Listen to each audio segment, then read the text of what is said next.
This is the Horse Radio Network. This is episode 193 of the Stable Scoop Radio Show, Adventures in the Northwest. Please support our sponsors as they make this show possible.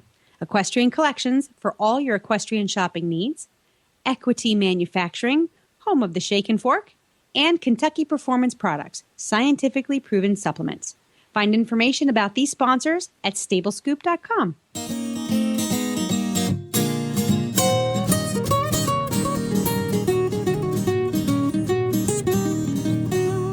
Welcome to the Stable Scoop, with weekly shows delivered right to you.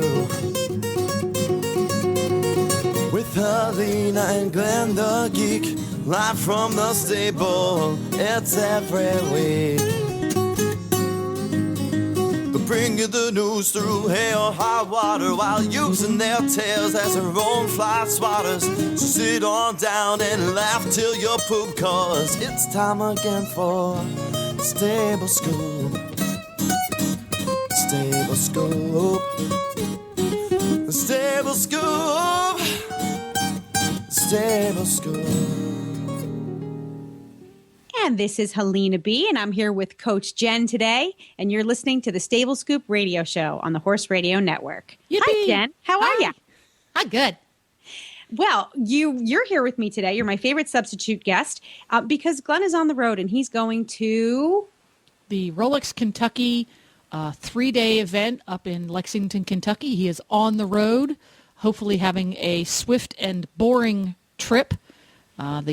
The competition began this morning with dressage and will continue tomorrow with the second day of dressage. And then Saturday is cross-country day. Sunday is stadium jumping day. And he and Jamie, cross your fingers that the technology all works. For the third year in a row, we'll be broadcasting live each morning on the Horses in the Morning show from the Kentucky Horse Park. Now, I have to laugh because it's been a while. It's been a couple of years since I've been to the Rolex event, and it's a big deal. So even if you're not into eventing, the Rolex Kentucky 3-day event is a wonderful spectator opportunity. So, you got the three disciplines all rolled into one. You've got lots of people. You've got the beautiful Lexington countryside, and of course, the best riders in the world. But I do have to point out one thing. What's that? But before I do, we're going to take a second to hear from one of our sponsors.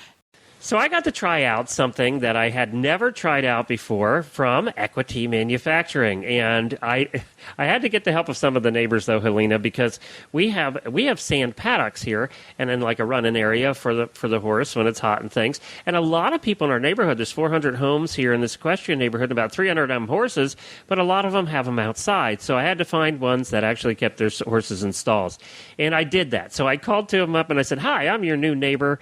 And guess what? We would like to help you clean your stalls for a day." And they both agreed. It was very nice. One of them used pellet bedding, and the other used shavings. So what I did is I took my shake and fork. Now, the shake and fork is a manure fork that's motorized. It actually has a little motor built into it, and it has at the handle, it has a trigger. So you press the trigger, and this thing vibrates. It vibrates the manure fork part, and it lets all of the good stuff fall out, and it keeps all the poop in the fork. And the theory is you waste less bedding. And you can also clean the stalls faster, as we've heard from a couple of people over the last couple of weeks who we've talked to about this. So I actually got to try it out, and I got to tell you, the first impression I had was this thing is heavy duty. This is industrial strength. When you hold on to this thing, I was figuring it might feel a little cheap and plasticky. In no way does it. It feels solid. I had that. Doesn't it? Same impression. Yeah, it's a significant piece of equipment. It's not just a pitchfork you can get at your feed store. No, This is solid. This is, and I tested it. Let me tell you some of the things I did. You guys are going to laugh. So I actually went to these people's houses, and I cleaned their stalls. And they were fascinated by it, too. So that was part of the fun of the deal, is everybody's watching and wanting to try it, and they're all trying it out. This is really cool. I got to tell you, when the shavings stall, you couldn't have too big of shavings or you can't use this fork. It just doesn't fall through right. And that's true of any, this fork is really made for the finer shavings or the pellets, that kind of thing. So we used it on the shavings one. They used smaller shavings, so it worked just fine. Shavings fell through, and really, literally, what you were left with is either the wet stuff or the manure. That was it. That's what went into the wheelbarrow in that case. So I'll tell you what, I can see you saving a lot of money on bedding, and everybody we've talked to that's used the shake and fork now says the same thing. You're going to save half your money on bedding because you're not throwing away all of the clean stuff. It just falls through. And you do quick, I did quick bursts. You just do, and then you dump, and then you dump. And I got through the stall pretty quickly, and that was my first time. I got better as the day went on cleaning more stalls. So then we go over to the other barn, which was really funny. And this was sort of an elderly couple. And he was fascinated by this thing. And he actually ended up cleaning a lot of the stalls. So the pellet worked great. I mean, the little pellets just fell through. They had recently put in new pellets, and then they had one stall that had grown, you know how the pellets do. Yeah. And we cleaned both, and it just worked terrifically. And really, when we looked at the manure wagon at the end, it was full of manure. There wasn't any bedding in it. Now, the wet stuff will stay on the fork. The one thing I didn't realize about the shake and fork is that it's variable speed. So the harder you press the trigger, the faster the thing goes. Well, if you go to full speed in one of the cases, it would be all over the walls. I mean, you really have to be careful and get used to the thing. Okay, so we had to play with that a little bit, and you know, he says, the owner of the Equity says, Joseph says, when you get these, give it a week, try it for a week, and really play around with it. I can see why. Because you kind of have to get used to it. You kind of have to get used to the fact that you're letting the fork do all the work. I'm going to be using it more and more, and I think my neighbor's going to be borrowing it, actually. So I think that's how they're getting sold right now. Somebody buys one, and then like 2 or 3 friends try it and see it, and the next thing you know, a dozen are sold in one neighborhood. I guarantee you there's going to be some orders coming out of this neighborhood. So that's thank you to my neighbors for allowing me to come over, and just say, here I am, I'm going to clean your stalls for you. By the way, they weren't too upset about that either. Nobody gets upset when somebody wants to come clean their stalls. No, not at all. But that was my test, and you can find them all at equitymfg.com. That's EQUITEEMFG.com. And I want to say one other thing. They are a little bit more expensive than you're used to, especially the motorized one. But you will save money with this thing. It's going to last you a long time. And, and if you have a horse husband that you try to get to clean the stalls, you hand him this thing, he's going to go clean the stalls just because it's fun. Okay, so you want to know what I've heard? What did you hear? I have a friend who is working at Rolex right now, and she's staying in a hotel. And she posted on Facebook this morning that she is sharing a hotel with Johnny Depp. Nuh-uh. Yeah. Really? What would you do? That's what I want the Stable Scoop question of the day to be. What would you do? Would you totally stake him out? Or would you play it cool? Like, yeah, whatever. So she is staying at a hotel in the Lexington area because she's attending the Rolex Kentucky 3-day event as a spectator? She's working.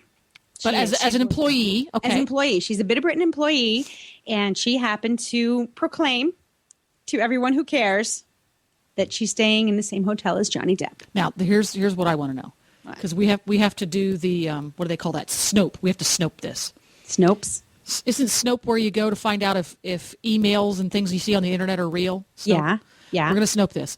Okay. How did you find out about this? Did it come across as an email, a text, or a tweet? It was a Facebook post. It's a Facebook post. Okay. Yes. That's the same genre as tweet.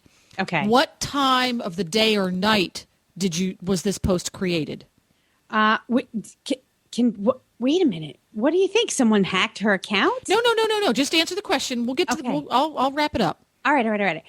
What time? Well, I read the post this morning, but that's just because when I got to it. Let's see.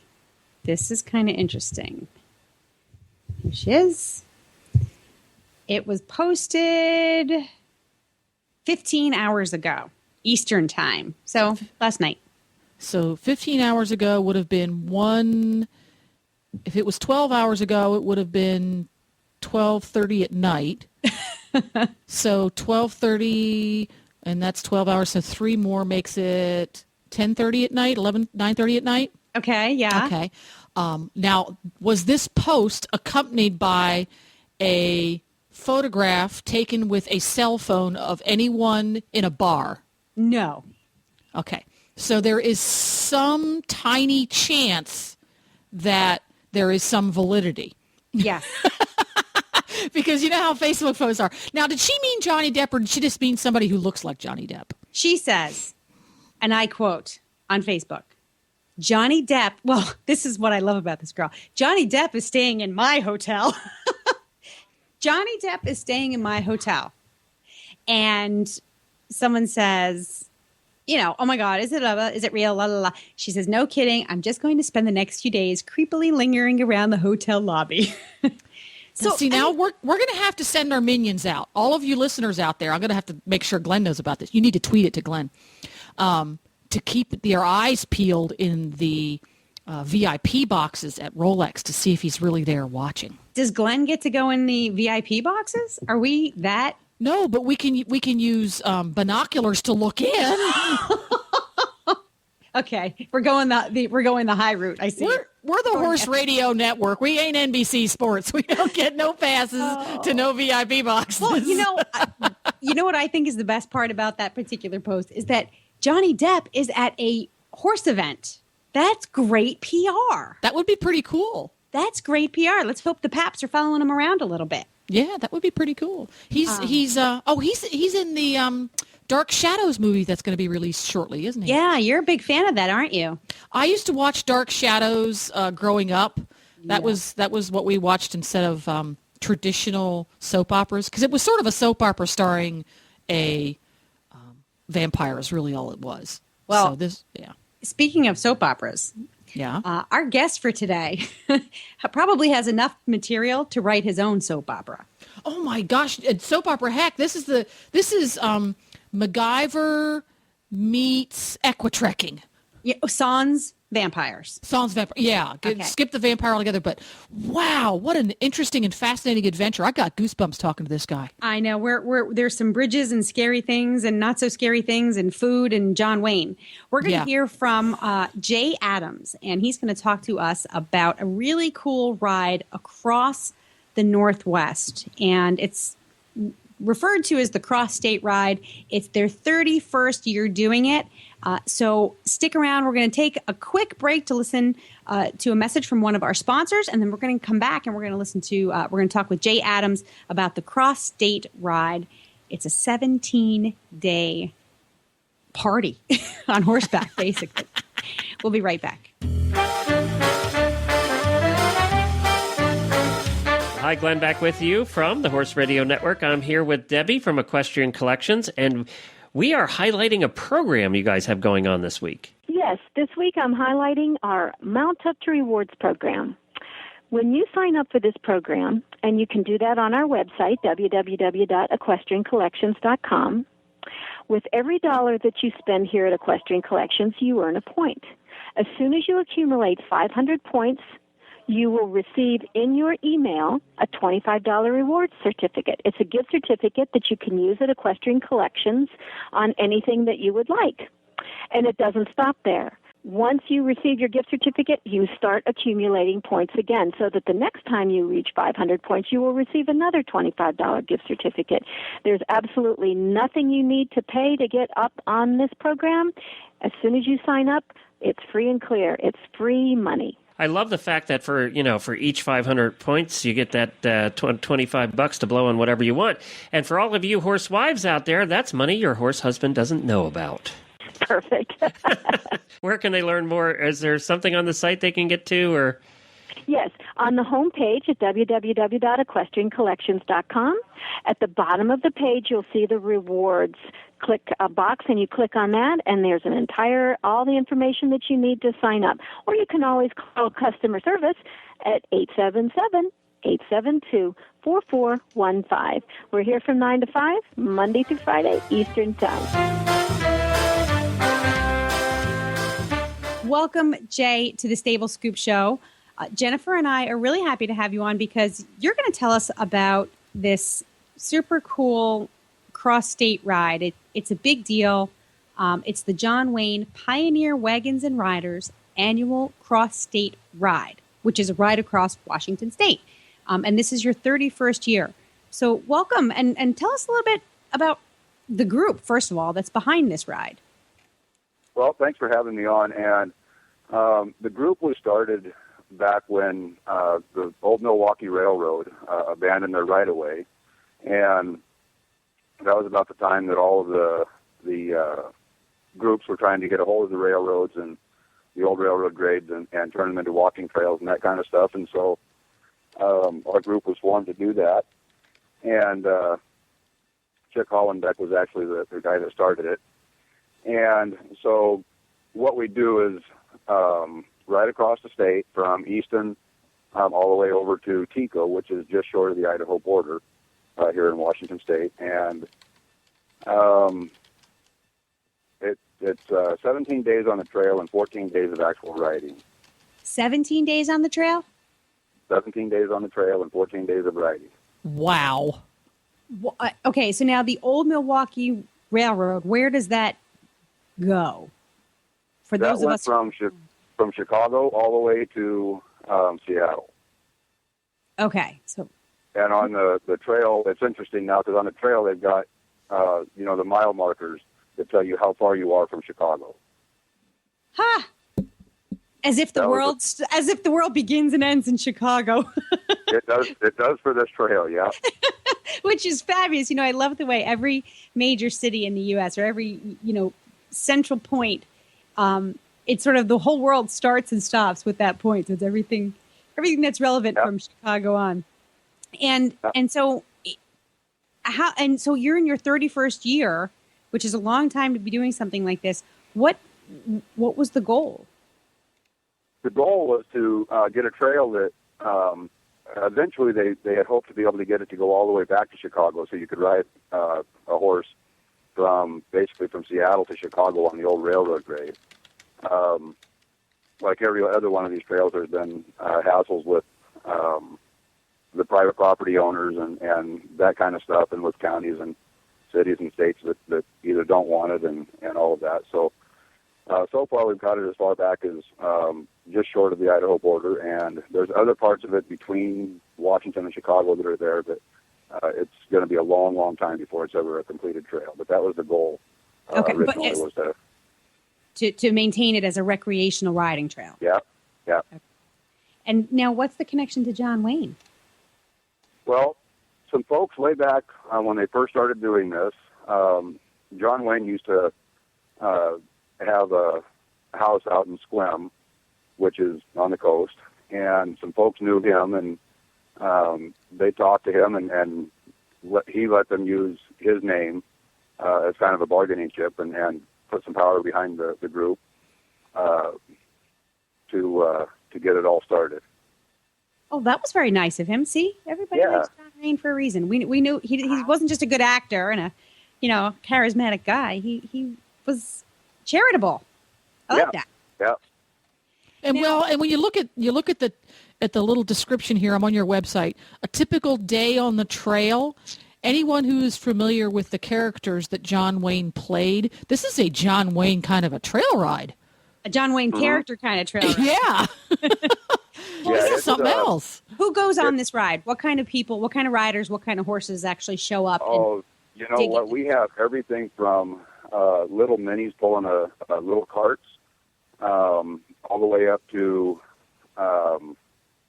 Clydesdales and Percherons pulling great big freight wagons.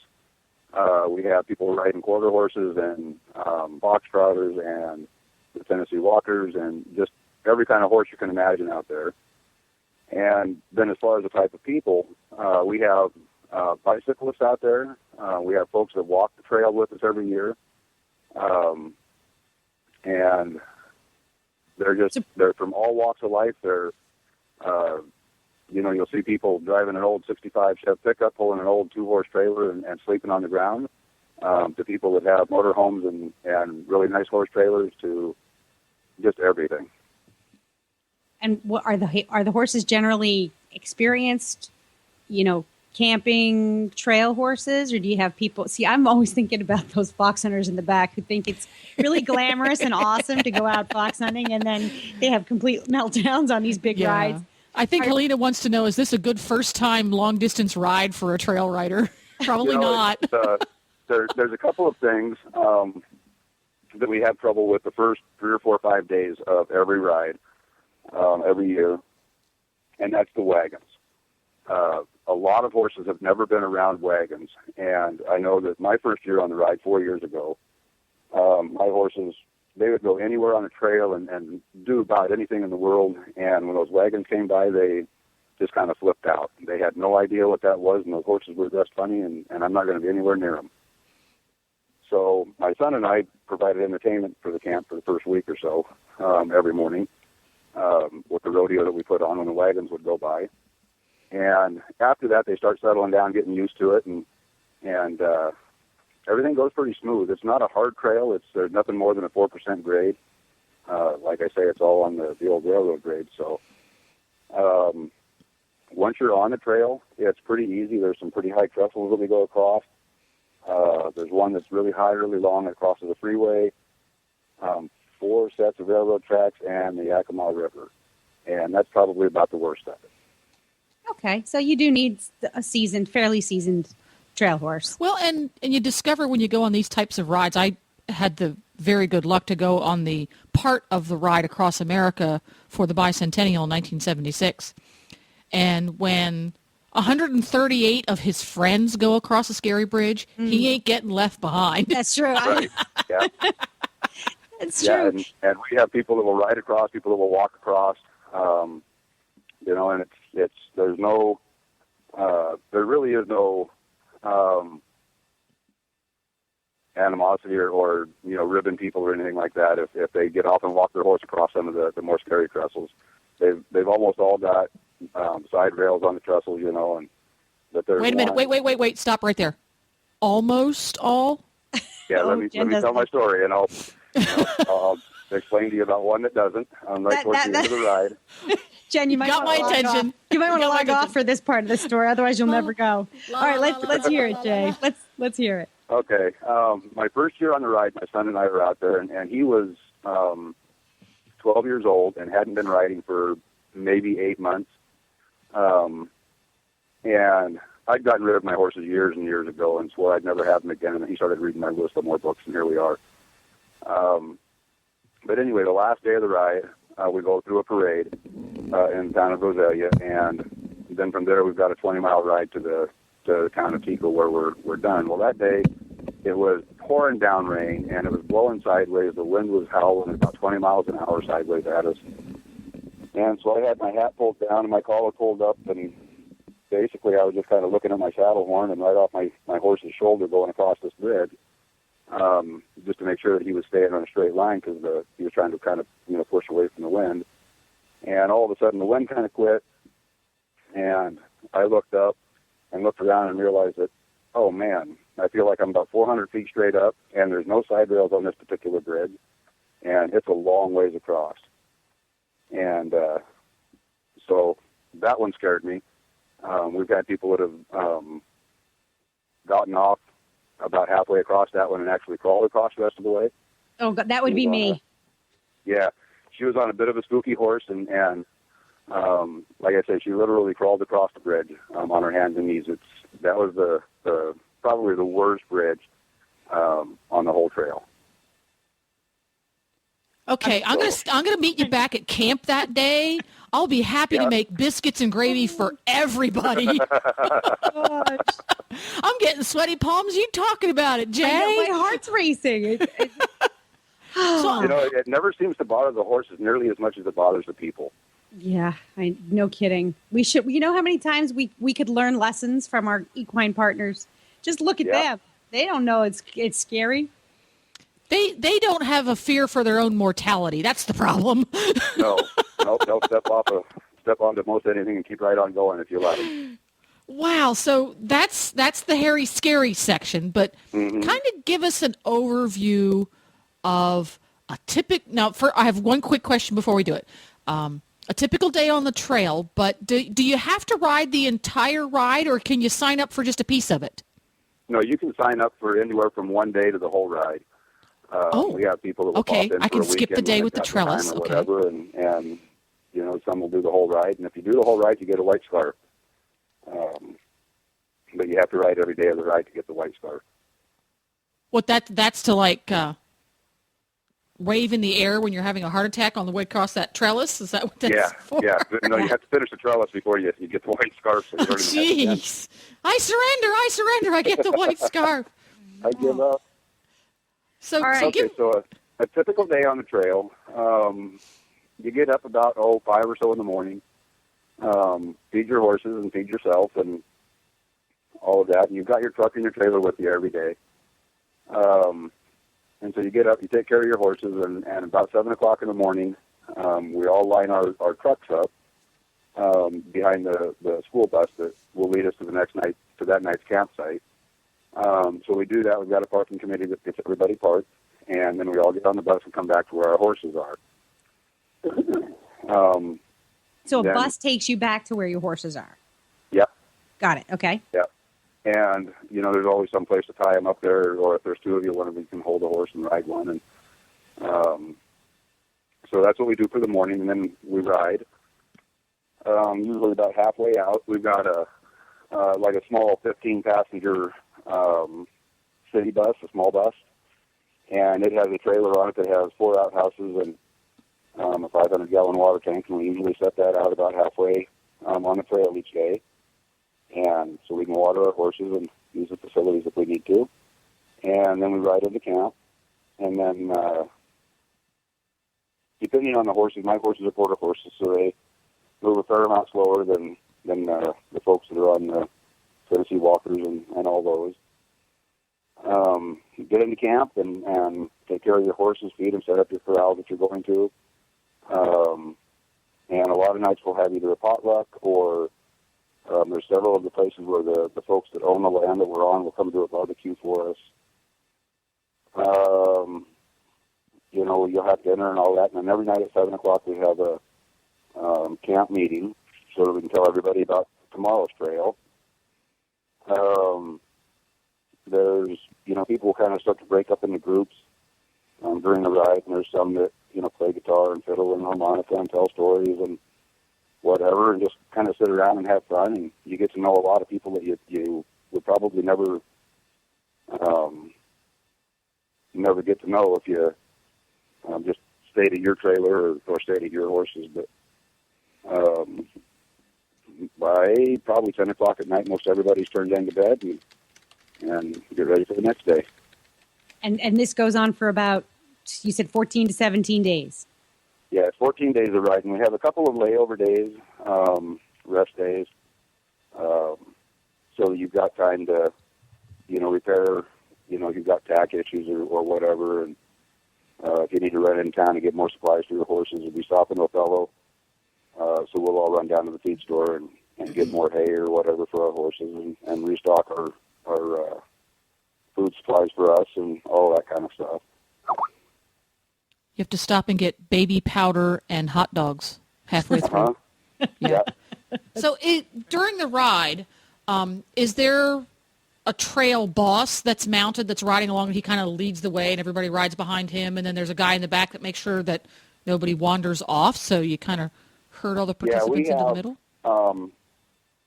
The only two, I guess there's 3 rules that we really have, is you can't get ahead of the lead riders, and you can't fall behind the drag riders, and you can't leave the area that's actually owned by the state parks, which is just the railroad grade and the shoulder of that going down to the ground. Because everything else beyond that is all private property on both sides of the trail all the way across. And in the case of the bridges, that would be inadvisable. Anyway. Yeah, right. So you're riding along. I had a question, and it's disappeared already because I looked at that picture of that bridge on your website again and got all rattled. Well, you're riding along. You can't get ahead of the first guys. You can't fall behind the back guys. You have to stay on the trail in the middle. Oh, so is this trail that you folks use open to the public in that it is technically a public trail that's a park trail, so that you might come across hikers or bikers or other folks using it during the ride? Yeah, it's in the western part of it, where we're up by Clay Elm and eastern Clay Elm and Thorpe, down through Ellensburg and Kittitas. It's all pretty open to anybody who wants to use it. And like you say, you'll run across people out there that are jogging, bicyclists and walkers and that kind of stuff. Non-motorized use only, so that's good. Once we get through Kittitas and that area and we're heading down to the Columbia River, we actually cross the military Yakima firing range. And this year there's going to be actually a whole division of strikers, along with all of their soldiers and everybody else out there, doing their maneuvers and training out there while we're riding across our trail. So, wow. Yeah, we'll have the military out there popping up from behind sagebushes looking at us, wondering what we're doing there. Which is always a comforting feeling. Yeah. Last year we had a small group of soldiers out there. There was about 300 or so, I think, out there last year with their vehicles and all of that. This year there's going to be, I think it's close to 1,000 soldiers, and all of their vehicles will be out there this year. Wow. In that same area.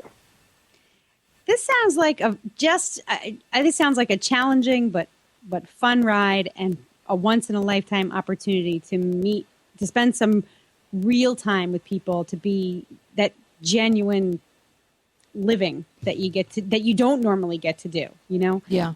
I've added to my bucket list. Yeah. I think I might.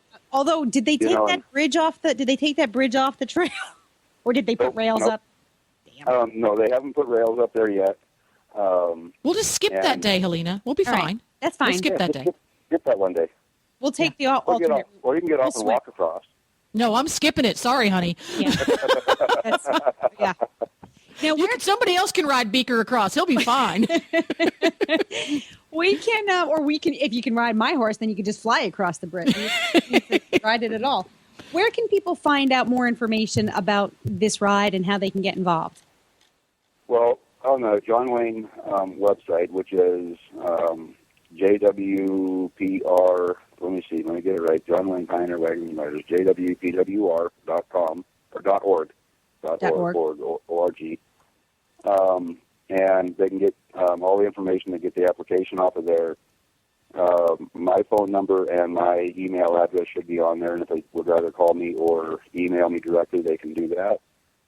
We still have openings, so if there's people that think they can get the time off and want to come out here for the drive, we'd love to have them. And I noticed on your website that you've got an actual schedule of each day's events and the trail description, the night campsite, and the activity schedule. So I would definitely recommend to Stable Scoop listeners, if you are at all considering this ride, definitely log on to this website. We will actually post a link to the website from stablescoop.com, so you don't need to remember any of the details. Just go to stablescoop.com, and we're going to put links to this organization's trail ride and their schedule. It's John Wayne Pioneer Wagons and Riders Cross-State Ride. And if you just Google "ride across Washington" in quotes, it pops right up to the top of the list. Just as good. And so we have to say a big thank you to Jay Adams, this year's ride chair. Thank you, Jay, for joining us. You never know. Perhaps you'll see Jen and I out there someday, zipping by you at breakneck speeds. That gives me goosebumps. I really want to do this. Well, come on out. We'd love to have you. Thank you, Jay. It was a pleasure. Okay, Jen, are we going on this ride or not? Bridges, no bridges? Oh, my goodness. Well, see, what saved it for me is Jay did say that we can skip days. We don't have to do every single day because, as I said, Gracie could ride Beaker across the bridge, but I ain't going to do it. Yeah, that's true. I'll crawl across the bridge. That would be me. I would crawl. There you go. You can crawl across it. But wow, what a fantastic and amazing adventure. It combines several of my favorite things. It combines horseback riding, particularly horseback riding in the countryside, trains. I am a train nut, and camping. And I really like camping as long as it involves an RV.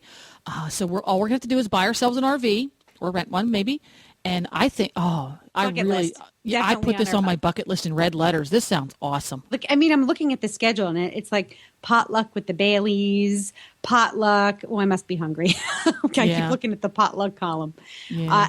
And it tells you for each day of the ride, the trail description is really nice. It's like 14 miles, scenic ride, some bridges, 15 miles of farmland, paved road, sagebrush, wagons. It's really nice. I think you can plan out if you didn't want to do the entire ride, you can plan out the best parts for yourself. Right. And the really interesting part about this one is it is a ride across some of the most scenic parts of the United States in the Northwest. But yet it is not, quote, a difficult ride. It's not rugged terrain because it's a railroad bed. Right. And as most folks know, a train cannot go up steep hills and a train cannot go around sharp corners. So it's relatively flat and easy to ride on, and it's all, quote, improved. You're not going to be climbing over boulders. This is not the Tevis Cup. Right. That's next year. That's next year. Let me see if I can conquer the John Wayne ride first. I know let's start with, what the biggest challenge is going to be: getting to Washington State, getting to the trail or the trailhead. Well, actually, it starts out from Chicago, right? Does it start? Actually, we didn't ask him that. It's only across the state of Washington, the part they do. Okay, right. Yes, and the actual railroad bed that this takes place on starts in Chicago and goes to Seattle, or vice versa. The entire railway bed is not yet a public trail. They've been working on that for the past 30 years, and they continue to work at it every year and get more and more and more of it open to the public to walk on, bicycle on, ride horses on. And this one's really cool because you can take horse-drawn vehicles. Hello? I know. So Glenn can come along. Nothing else to say. There we go. I can take my husband. Yeah. Well, we're going to post links to the website at stablescoop.com. So really, if you're at all interested, and if you think you're not interested, go check out the website, because I bet you'll find a couple of things that might pique your interest, and check it out. Go to stablescoop.com and we'll put more information about this particular ride up on our website. Again, one last quick break for a sponsor. We love our sponsors. And then it's on to today's Tack and Habit pick. Jen really hooked us up today. We'll be right back. Horses all have individual nutritional needs, and Kentucky Performance Products knows that meeting them can be challenging. It doesn't matter if you are a professional horseman or a weekend warrior, you want to provide nutrition necessary for your horse to thrive. If your horse is sweating, and I hope he does, he needs Summer Games electrolytes. Originally created for the horses competing at the Olympic Games, this formulation is a combination of minerals similar to the levels typically lost in sweat. Don't let dehydration and electrolyte imbalance sideline your horse. Summer Games is formulated to replace both the electrolyte and trace minerals that are lost when your horse sweats. Its concentrated formula allows you to easily feed the correct amount to meet your horse's changing needs. Summer Games is available in a convenient powder form and also as Summer Games Plus, which adds buffering agents to the already fantastic Summer Games formula and allows fast, accurate administration. Ask for Summer Games and Summer Games Plus electrolytes by name at your local Tacker feed store or visit them at kppusa.com. I'm going to like this, aren't I? Yes. And they are fly masks, like many of us are familiar with ears on them. Typical design, fuzzies around the nose, Velcro under the chin. But they have faces drawn on them, kind of like kind of reminds me of a Halloween mask for your horse. They're wicked cute. As we say up here in New England, they're wicked cute. And they're new designs. I've not seen these before. I haven't either. These are completely different because you can get them that have eyeballs on them, and sometimes you can get the one that has a fly painted in the middle. And right. And I've seen one with I've seen funny photos with one like that has a snorkel attached to it, which is just for a joke. It's not really something you would want to leave on your horse out in the pasture. But there's a pirate, right? That's a pirate for you Johnny Depp fans out there. What else we got? Pirate. We've got the swimming goggles. Yes, the snorkeling goggles with the little fishy swimming across it. It looks like Nemo on there swimming across. And my personal favorite is the pink one with the lady wearing curlers in her hair, and she's got pink sunglasses on and big blue eyes, and she's hilarious. We've all known a mare like that, so this would be good for a nice mare, or not so nice mare, or not so nice mare. I think any mare would be proud to wear this fly mask. Indeed, it's Irene. Is it Irene that does the Hallmark cards? Yes, Irene. It's Irene face mask for your horse. Yeah. And they do actually serve a purpose there. They do protect your horse's lovely face from flies, dust, and they offer UV protection, which is just as important for your horses as it is for you. That's right. And it comes in cob and horse size. Lovely. I would take the horse size, I think. No, the cob size. Zeke is a cob size. You know what? I'm starting to develop a problem with fly masks. It's like saddle pads. I just keep buying them because I think that they're great. So I have about 7 fly masks. Yeah, I know. I really I have the same problem with donuts. Yeah. They're a great idea, so just have another one. Have another one. Oh. I had a donut for breakfast or for lunch today. Ooh. Yeah, I did. I need to have a donut. Although I usually only allow myself to have that in the wintertime when I'm hibernating and I need my comfort food to keep me warm. But no, not me. All right. Anyway, we're going to put a link up to this product at stablescoop.com. So if you're interested in seeing those, log on to stablescoop.com. Thank you again to Kentucky Performance Products for sponsoring this segment. And I think that might be a wrap for today's show, Glenn. Jen. Whoa. That's it. I know I like that because I can't do this on a weekly basis because I sweat bullets the whole time I'm doing it for being sure I'm going to foul something up. And I do too. I'm always nervous, and I've been doing it for we're going on 4 years now, and it's all editable. Like it's taped. So if we say something stupid, we could edit it out. And yet, well, it's not nervous. It's the same nervous you get before the cross country course. Not because you're scared. It's am I going to make a fool of myself? And yes, everybody can edit. We can edit out the foolish parts, but I can make a fool of myself in front of Helena. Yes, you can. You can always make a fool of yourself in front of me. That's okay. And you know what? I'm so used to making a fool of myself in front of the world, in front of my family. That's fine with me. My problem is controlling my mouth because my brain works at twice the speed that my mouth does. So what comes out of my mouth is only really bits and pieces of what's going on completely in my head. And that, you see, is a recipe for disaster very often. Yeah, you're in the right business. No, I'm not in the right business. Well, speaking of which, we're prattling. So let's sign off for today. Go ride your horse, folks. We're going to go ride your horse.